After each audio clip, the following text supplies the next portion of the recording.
Dans cette série de webcasts, on va parler de qualité et de tests automatisés.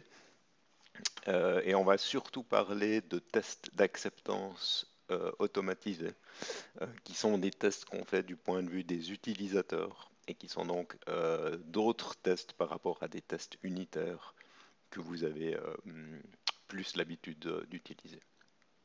Donc, pour pouvoir présenter ces différents outils et ces différentes techniques qu'on peut utiliser pour automatiser des tests d'utilisateurs, on va utiliser le même projet, donc celui qui présente le MVC. Hein. Donc, vous vous souvenez qu'il est disponible sur ce repo. Si vous regardez les commits, vous allez voir qu'ils ont été mis à jour aujourd'hui. Donc, faites bien attention de récupérer les derniers commits. Et puis, vous vous souvenez que c'est cette application où on peut se loguer, où on a accès à une série de servlettes. Et puis, où dans la dernière étape, on a aussi accès à des données qui sont générées dynamiquement et qui sont stockées dans une base de données.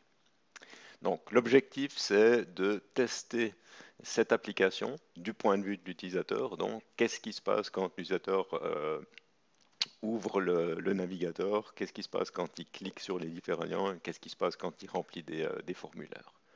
Donc, pour pouvoir écrire ce genre de test, ce dont on a besoin, c'est d'un outil qui permet de piloter euh, un navigateur et d'automatiser le pilotage de ce navigateur.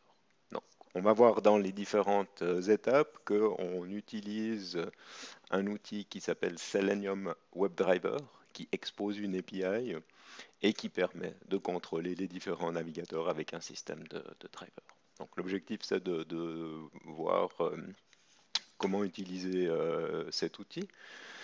Donc c'est ce qu'on va voir ici. Dans la dernière partie, on va voir qu'il y a toutes sortes d'outils qui sont venus se rajouter au-dessus de WebDriver, notamment des outils dans l'écosystème JavaScript.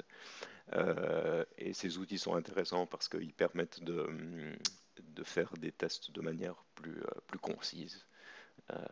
Donc c'est une alternative à l'utilisation de langages comme Java. Dans la démo, on va aussi voir quelques tests d'API. Notre application, elle expose une API REST, donc on va voir qu'on a automatisé des tests. On reviendra très très longuement sur des tests d'API plus tard dans le cours avec d'autres outils et d'autres techniques. Ça, c'est une première présentation. Donc, on va pas passer trop de temps dessus. Donc, dans le prochain webcast, je vais faire une démo du projet, du test. On va exécuter les tests. Et puis après, on va voir dans le code comment tout ça a été construit.